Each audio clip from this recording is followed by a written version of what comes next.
যদি তোমরা আল্লাহকে ভয় করো, আল্লাহ কি দান করবেন? ফুরকান দান করবেন। কি দান করবেন? ফুরকান। ফুরকান কি জিনিস? ফুরকান কাকে বলা হয়? ইমতিয়াজি শক্তি, পার্থক্য করার শক্তি। বুঝাতে পারি নাই? কি করব, কি করব না, কি উচিত, কি উচিত না, কোন দিকে যাব, কোন দিকে যাব না, কোন সিদ্ধান্ত নেব, কোন সিদ্ধান্ত নেব না, এটা তোমার কিছু করার দরকার নেই। আল্লাহর তরফ থেকে আসবে। কার তরফ থেকে? ইন তাত্তাকুল্লাহ ইয়াজআল লাকুম ফুরকানা ওয়া ইউকাফফির আনকুম সাইয়্যাতিকুম। আজকে আমরা ভুল করি কেন বারবার? কেন ভুল করি? 5ই আগস্টের আগে ভুল করেছি, 1971-এ ভুল করেছি, 91-তে ভুল করেছি, 96-তে ভুল করেছি, 2001-এ ভুল করেছি, 2008-এও ভুল করেছি। বারবার ভুল করার কারণটা কি?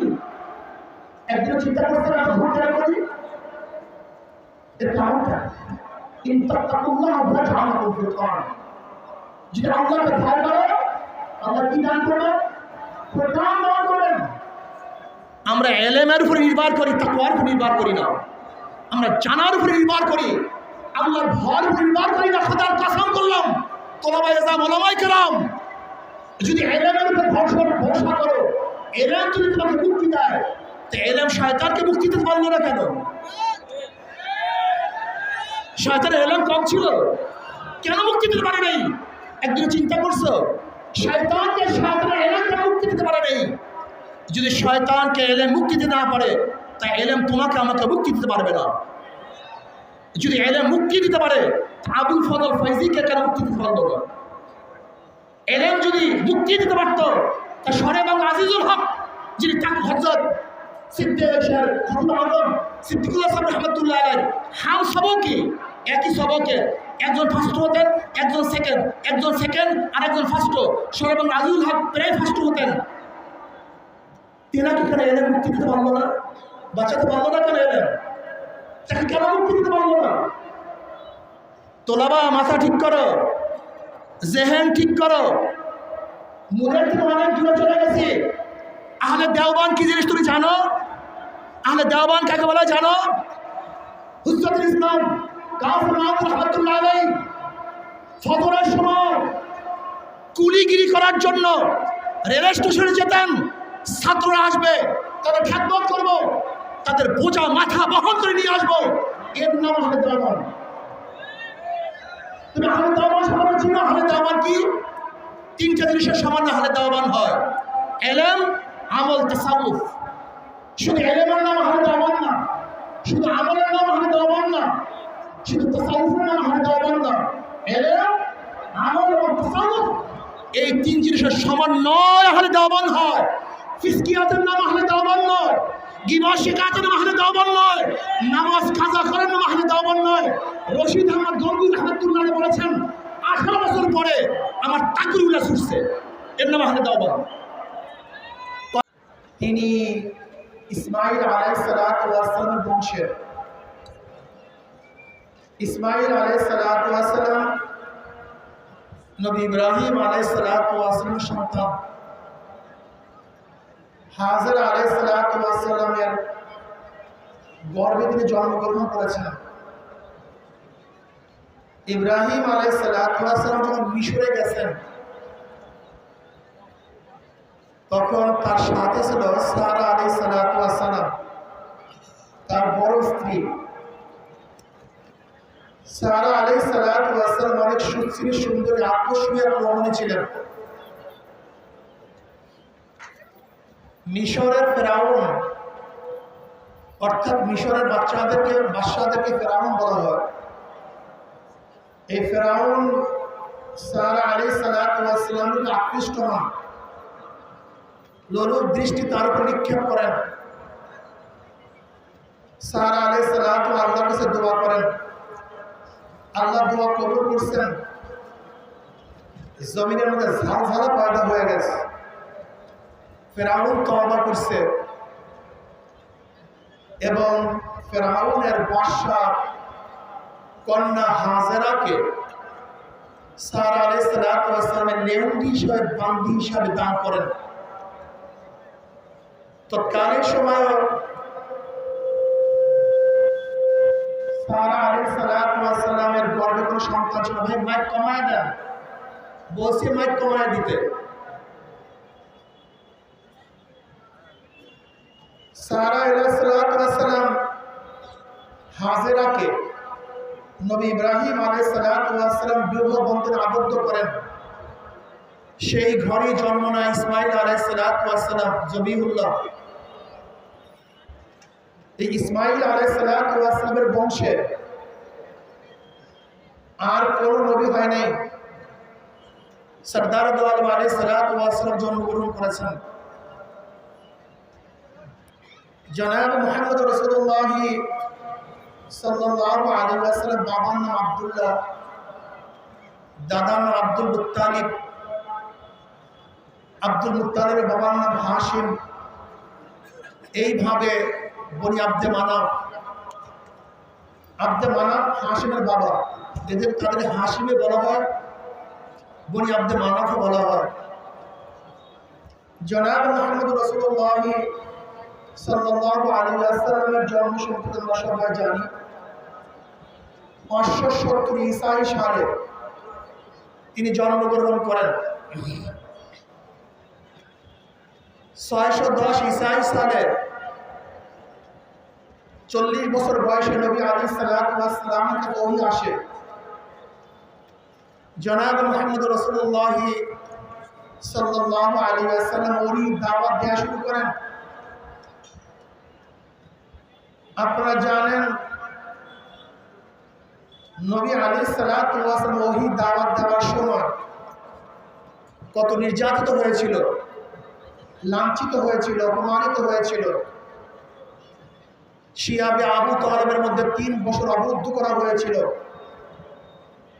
নবী আলাইহিস সালাতু হেরেমের মধ্যে নামাজ পড়া অবস্থায় তার ঘাড়ের উপরে উটের পচা নারী ভুঁড়ি চাপিয়ে দেওয়া হয়েছিল। নবী আলাইহিস সালাতু ওয়াস সালামকে এমন কোনো গালি নাই যে গালি দেওয়া হয়নি। নবী আলাইহিস সালাতু ওয়াস সালাম তায়েফের ময়দানে দাওয়াত দেওয়ার পরে সেই তায়েফবাসী নবী আলাইহিস সালাতু ওয়াস সালামের উপর যে আক্রমণ করেছে কম বেশি আমরা সবাই জানি। নবী আলাইহিস সালাতু ওয়াস সালাম হিজরত করতে বাধ্য হয়েছিলেন।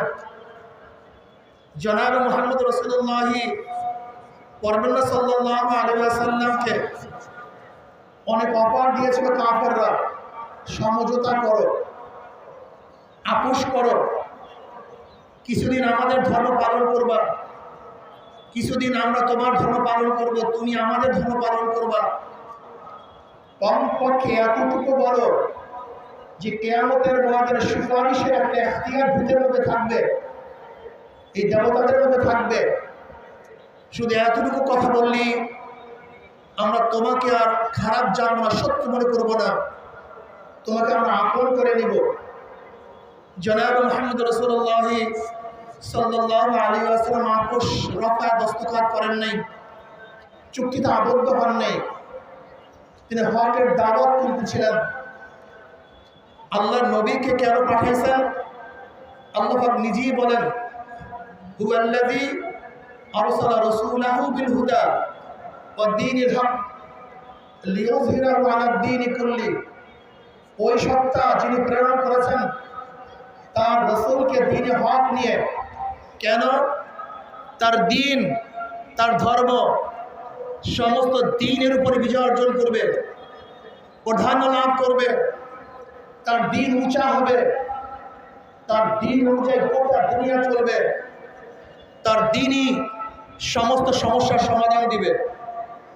এখানে একটা কথা মনে রাখতে হবে, হুয়াল্লাযী আরসালা রাসূলাহু, কোন সত্তা? হুয়াল ওয়াহিদুল ওয়াজুদ আল মুস্তাগফির লিজামি সিফাতিল কামালিয়্যা। ওই সত্তা যিনি পরিপূর্ণ সিফাত নিয়ে, গুণ নিয়ে সবসময় অবস্থান করতেছেন। সেই সত্তা প্রেরণ করছেন তার রসুলকে। কাকে? তার রসুলকে। রসুল এবং নবীর মধ্যে কোনো পার্থক্য আছে কি নাই? কেউ বলেন কোনো পার্থক্য নাই। যারা ইসলাম উম্মতের জন্য দুনিয়াতে আসেন তারাই রসুল, তারাই নবী। তাদের কথার উপরে খোদ কোরআন ইশকাল তুলে প্রশ্ন তুলে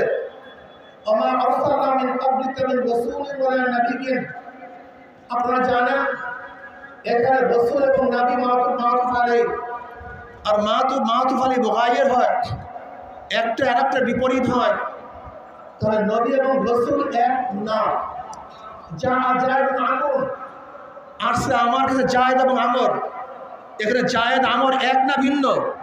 যেহেতু মাতুফ আলাইহি একটা আরেকটার বিপরীত। এখানে নিশ্চিত নবী এবং রসুল এক না। তার নবী এবং রসুলের মধ্যে পার্থক্যটা কি? কেউ বলেন যাদের উপরে নতুন কিতাব আসে তারা রসুল, আর যাদের উপরে কিতাব আসে না তারা নবী। কেউ বলেন যারা নতুন শরীয়তের প্রবক্তা তারা রসুল, আর যারা শরীয়তের প্রবক্তা না তারা হলো নবী। তাদের উপরে কোরআন শিকায়ত করছে অকানা রাসূলান নবিয়্যা।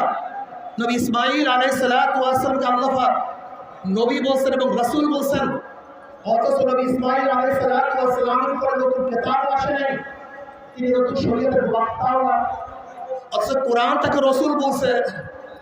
তাহলে যারা বলছে পার্থক্য নাই তাদের উপরে প্রশ্ন, যারা পার্থক্য যা দেখাইছে তার উপরে প্রশ্ন। তাহলে পার্থক্যটা কি এইটা মনে রাখতে হবে। এখন যে কথা বলবো এটা প্রত্যেকের মাথার মধ্যে ঢুকাতে হবে। ইমাম ইবনে তাইমিয়া রাহমাতুল্লাহ আলাইহি বলেন, নবী এবং রাসূলের মধ্যে পার্থক্য হলো সমস্ত রাসূলদের উপর জিহাদ ফরজ, সমস্ত রাসূলদের উপর নাহি আনিল মুনকার ফরজ, অন্যের মোকাবেলা করা ফরজ। কিন্তু সমস্ত নবীদের মধ্যে, সমস্ত নবীদের জন্য জিহাদ ফরজ না, অন্যের মোকাবেলা ফরজ না, নাহি আনিল মুনকার সমস্ত নবীদের উপর ফরজ না। কিন্তু যে রসুল হবে, চাই তার কিতাব আসুক অথবা নাই আসুক, শরীয়তের প্রবক্তা হোক অথবা নাই হোক, যে রসুল হবে তার উপরে জিহাদ ফরজ। তার উপর অন্যের মোকাবেলা করা, নাহি আনিল মুনকার করা ফরজ। হুয়াল্লাযী আরসালা রাসূলাহু, জনাব মুহাম্মদ রাসূলুল্লাহ সাল্লাল্লাহু আলাইহি ওয়াসাল্লাম শুধু নবী নন, তিনি রসূলও। কথা বলেন না কেন? তিনি শুধু কি, আমার কথা বুঝেন না মনে হয়, তারপরে সব চুপচাপ কেন? শুধু নবী, শুধু নবী রসূল ও যারা নবী মুহাম্মদ সাল্লাল্লাহু আলাইহি ওয়াসাল্লাম উম্মত, তাদেরকে শুধু নবী আলা কাজ করলে চলবে না, তাদের রসূল আলা কাজ করতে হবে। কি কাজ করতে হবে? না শুধু নবী আলা, শুধু নবী আলা না কি ওয়ালা? নবী আলা এবং রসূল আলা, শুধু নবী আলা কাজ করলে মুহাম্মদ হবে না। হুয়াল্লাযী আরসালা রাসূলাহু, জনাব মুহাম্মদ রাসূলুল্লাহ সাল্লাল্লাহু আলাইহি ওয়াসাল্লাম যেহেতু রসূল, তার উম্মতদেরকে শুধু নবী আলা কাজ করলে চলবে না, বরং রসূল আলাও কাজ করতে হবে। আর যখনই আপনার রসূল আলা কাজ করবেন তখন অবশ্যই অন্যায়ের মোকাবেলা করতে হবে। যেখানে অন্যায় দেখবেন তার প্রতিবাদ করতে হবে, যেখানে জুলুম দেখবেন জুলুমের মোকাবেলা করতে হবে।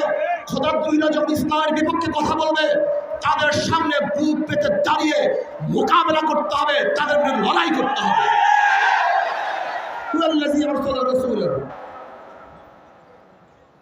দেখেন খুব ভালো মতো বোঝার চেষ্টা করে আমাদের সমস্যাটা কোন জায়গায়। আমাদের সমস্যাটাই আমরা বুঝি না। এখানে যারা আছেন আমার ভুলও হতে পারে, এদের মধ্যে 98% মানুষ আবেগী, বিবেকই খুবই কম। দেখেন বিবেক এবং আবেগের যখন সমন্বয় হয় তখন মানুষটা কাজে লাগে। শুধু বিবেক শুধু আবেগ এর দ্বারা কোনো কাজ হয় না। বিবেকের প্রয়োজন, আবেগের প্রয়োজন। এক ব্যক্তির আবেগ নেই, বিবেক আছে, বিবেক আছে আবেগ নেই, কোনো কাজ হবে না। আমাদের মূল সমস্যা হলো আমাদের মধ্যে কখনো বিবেক কাজ করে আবেগ থাকে না, কখনো আবেগ কাজ করে বিবেক থাকে না। দেখেন এই দেশ এক সময় ছিল মুসলমানদের, এক সময় ছিল মুসলমানদের। 750 বছর পর্যন্ত মুসলমানরা দেশের শাসক ছিল। জিন্দা পীর আলমগীর রহমতুল্লাহ আলাইহি 50 বছর শাসক ছিল, এক নাগার 50 বছর। দারা সুজা মুরাদকে হটিয়ে জিন্দা পীর আলমগীর রহমতুল্লাহ আলাইহি দিল্লির মাসনাদে 50 বছর শাসন করেছেন। ওনাকে জিন্দা পীর বলা হয় কেন জানেন? ওনার উস্তাদ, ওনার পীর মোল্লা জিয়া রহমতুল্লাহ আলাইহি ইন্তেকালের সময় ওসিয়াত করলেন, আমার জানাজার নামাজের ইমামতি ওই ব্যক্তি করবে যার আসরের আগের 4 রাকাত নফল নামাজ কাজা হয় নাই। কে করছেন? আলমগীর রহমতুল্লাহ আলাইহির পীর মোল্লা জিয়া রহমতুল্লাহ আলাইহি। কাফির হাজির মুসাল্লায় দাঁড়াবার ক্ষমতা কেউ রাখে না। তখন আলমগীর রহমতুল্লাহ আলাইহি বললেন, আমার এক গোপন ইবাদত ছিল, আমল ছিল, যা উস্তাদ জানতেন, আমার পীর জানতেন, আমি জানতাম, আর কেউ জানতো না। আজকে তিনি প্রকাশ করে গেছেন। এরপর আলমগীর রহমতুল্লাহ আলাইহি জানাজার নামাজ ইমামতি করেছেন, যে আসর আগের নফল 4 রাকাত নামাজ কাজা করেন নাই। আজকে যদি এখানে প্রশ্ন করি, 1 বছর নামাজ কাজা হয় নাই কার কার? কয়জনে হাত তুলতে পারবো? যদি প্রশ্ন করি 40 দিনের মধ্যে তার ভিতরে ছোট নাই কার কার? কয়জনে হাত তুলতে পারবো? যদি বলি বালেগ হওয়ার পরে মিথ্যা কথা বলি নাই, কয়জনে হাত তুলতে পারবো? যদি বলি হারাম, গীবত শিকায়ত হারাম, এই মাসআলা জানার পরে কোনোদিন গীবত শিকায়ত করি নাই, কয়জনে হাত তুলতে পারবো? কয়জনে বলতে পারে রক্তের মধ্যে হারাম নাই, 1 ফোঁটা রক্তের মধ্যে হারাম নাই? কয়জনে বলতে পারবো? কয়জনে বলতে পারে ফরজ তরক করি নাই? কাজে আপনার এবং আমার দ্বারা স্লোগান হতে পারে, কথা হতে পারে, ওয়ালা তাহিনু ওয়ালা তাহজানু ওয়া আনতুমুল আ'লাউনা ইন কুনতুম মুমিনিন। আজকে ইমানের খতরা, ইমানের সমস্যা, ইমানের খতরা, ইমানের সমস্যা। ওয়া ইয়াওমা হুনাইনিন ইন আ'জাবাতকুম কাসরাতুকুম ফালাম তুগনি আনকুম শাইআ। আমরা কাসরাতকে প্রাধান্য দেই, আবেগকে প্রাধান্য দেই, যোগ্যতাকে প্রাধান্য দেই, কিন্তু আল্লাহর রহমতের ভরসা করি না, আল্লাহর রহমতকে প্রাধান্য দিই না। আজকে তোলাবাদকে বয়ান করলে তো তোলাবাদ কথা শুনবে না। যদি প্রশ্ন করে রশিদ আহমদ গঙ্গুহি রহমতের ইতিহাস কয়জনে জানো? তার জীবনী কয়জনে পড়ছো? রশিদ আহমদ গঙ্গুহি কে? কওমি ছাত্র অনেকে জানে না রশিদ আহমদ গঙ্গুহি কে। যদি প্রশ্ন হাজী সাহেব রহমতুল্লাহ আলাইহিকে, আমাদের ছাত্র, আমাদের তোলাবারা তাদের ইতিহাস জানে না। যদি বলে হুজরাতুল ইসলাম রহমতুল্লাহ আলাইহিকে, আমরা অনেকেই জানি না। যদি আহমদ আলী শাহরুখ রহমতুল্লাহর কথা বলি, আমরা অনেকেই জানি না। যদি প্রশ্ন করি বদরের ময়দানে জনাব মুহাম্মদ রাসূলুল্লাহ সাল্লাল্লাহু আলাইহি ওয়াসাল্লাম, তিনি তো বাহ্যিক কোনো আসবাব নিয়ে বদরের ময়দানে হাজির হন নাই, তিনি তো যা কিছু নিয়ে এসেছেন হাজির করে আল্লাহর কাছে বললেন, আল্লাহুম্মা আনশি আহদাকা ওয়া ওয়াদাকা, আল্লাহুম্মা ইন শি'তা লাম তু'বাদ। মাওলা হে, যা কিছু ছিল সব তোমার কাছে নিয়ে এসেছি। আমাদের সংখ্যার কোনো সৈন্য নাই, ঘোড়া নাই, তলোয়ার নাই, ঢাল নাই, নাই কোনো আসবাব, কিন্তু তোমাদের কাছে তোমার কাছে নিয়ে আসছি। আমার কাছে যা ছিল তাই তোমার কাছে নিয়ে আসছি। যদি তুমি ইচ্ছা করো আমাদেরকে ধ্বংস করতে, তাহলে তোমাকে ডাকার মতো কেউ থাকবে না, রুকু দেওয়ার মতো কেউ থাকবে না, তোমাকে সিজদা করার মতো কেউ থাকবে না, তোমার সামনে দাঁড়াবার মতো কেউ থাকবে না। ইন শি'তা লাম তু'বাদ। তুমি যদি চাও গোটা দুনিয়ার মধ্যে একজন আবাদ না থাকতে, তাহলে আমরা যারা আসছে আমাদেরকে ধ্বংস করে দাও।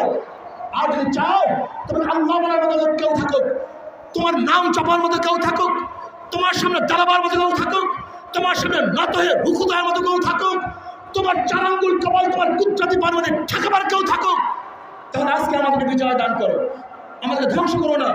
তিনি একমাত্র ভরসা করছেন কার উপরে? আল্লাহর উপরে। আমরা ভরসা করি কার উপরে? মানুষের উপর, আসবাবের উপরে। সমস্যা চিহ্নিত করেন ওলামায়ে কেরাম। জনাব মুহাম্মদ রাসূলুল্লাহ সাল্লাল্লাহু আলাইহি ওয়াসাল্লামের জামানার সাহাবারা কেন বিজয় হয়েছিলেন আর আমরা কেন বিজয় হতে পারছি না, এই চিহ্নিত করেন। যতক্ষণ পর্যন্ত তাকওয়া ভিতরে না আসবে,